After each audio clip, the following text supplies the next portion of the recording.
माता जानकी जी का जब ब्याह हुआ और अयोध्या आई तो अयोध्या में महलों के खंभों में बंदरों की आकृति बनी थी। वो दिखने में सजीवित लगते थे। उनको देखकर माताजी डर गईं पहले ही दिन। तो माता कौशल्या ने अंक में भर के कहा, बेटी क्या हुआ? माता सीता बोली, ये बंदर हैं, हमें इनको देखकर डर लग रहा। माता जानकी जी बोली, माता कौशल्या बोली, ये बंदर तो हैं पर असली नहीं है, नकली हैं। तो जब वन को जाने लगे तो मां कौशल्या ने राम जी को यही समझाया, बेटा जो आकृति देख करके डर जाती है उसको वन में मत ले जाओ, वहां तो जिंदा बंदर मिलेंगे, क्या हाल होगा। तो हनुमान जी को वही बात समझाई राम जी ने, सुनो जाना तो पर डायरेक्ट मत जाना। जब वो छवि देखकर डर जाती तो तुम्हें तो देखकर और डर जाएंगी। वानरा राम धीसम, आप तो वानरों के राजा हो तो सामने डर जाएंगी, इसलिए सामने मत जाना, डायरेक्ट मत जाना। इसलिए हनुमान जी ने ऊपर से ही एक उपाय किया। वो उपाय क्या था सुनो। रामचंद्र गुण बरने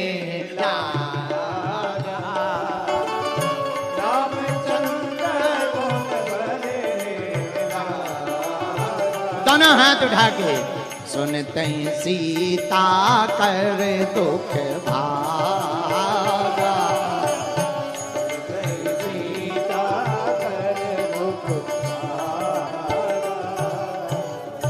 हनुमान जी लंका में पेड़ के ऊपर ही बैठकर कथा सुनाने लगे। क्या करने लगे? बोलो बोलो बोलो। अच्छा, कथा सुना रहे। तो किसी ने पूछा कि आप पेड़ पे क्यों बैठे? बोले कथावाचक ऊपर ही बैठता है, श्रोता नीचे बैठे, इसलिए हम ऊपर बैठे। अच्छा, बहुत अच्छी बात। पर एक बात और बताओ। हाँ, बोले आप कथावाचक हो? बोले बिल्कुल है। हनुमान जी बोले कथावाचक ऐसे वैसे नहीं, खानदानी। बोले खानदानी? हाँ, खानदानी कथावाचक क्या होता है? बोले हम पहले से ही कथा करते आ रहे।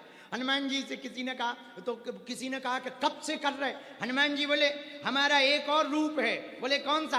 बोले रुद्र रूप। शंकर अवतार में तो जब राम जी जन्म लेते तब हम कथा ही सुनाते हैं, उस रूप में भी हम कथा सुनाते, इस रूप में भी हम कथा सुनाते हैं।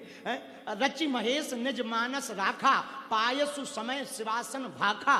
तो बोले उस रूप में भी हम कथा करते, इस रूप में भी कथावाचक है। तो हम खानदानी कथावाचक हैं, क्योंकि शंकर जी ही हनुमान जी हैं और हनुमान जी ही शंकर सुमन केसरी नंदन तेज प्रताप महाजग। तो हम तो खानदानी कथावाचक हैं। तो किसी ने कहा कि लंका में और कथा? बोले हाँ। बोले एक बात बताओ, लंका में यदि कथा कर ही रहे तो पेड़ में छिपे क्यों? छुपे क्यों? हनुमान जी बोले लंका में छुपे ही रह के कथा कर ले वही बहुत है। आओ, आओ, आओ, लंका में छुप के ही कथा हो जाए वही बहुत है, वरना रावण निपटा देगा। कथा बचाई में मिलती है दक्षिणा, मिलेगी मौत। आओ, आओ, इसलिए छुप के ही जान। इसलिए हनुमान जी छुप करके बैठे हुए कथा सुना रहे। रामचंद्र गुण बरने लागा, सुनते ही सीता कर दुख भागा। जहां कथा सुनाना प्रारंभ की माता जानकी जी का दुख भाग गया। बोलो सीताराम, जोर से बोलो। जहां दुख भागा, माता जानकी जी ने ऊपर देखा, कथा सुंदर है पर कथावाचक नहीं दिख रहा। कथा तो सुंदर है भाई, कोई बोल रहा हो पर दिख ना रहा हो, तो मन में आ नहीं लगता भाई कहाँ हो, कौन हो, दिखो तो।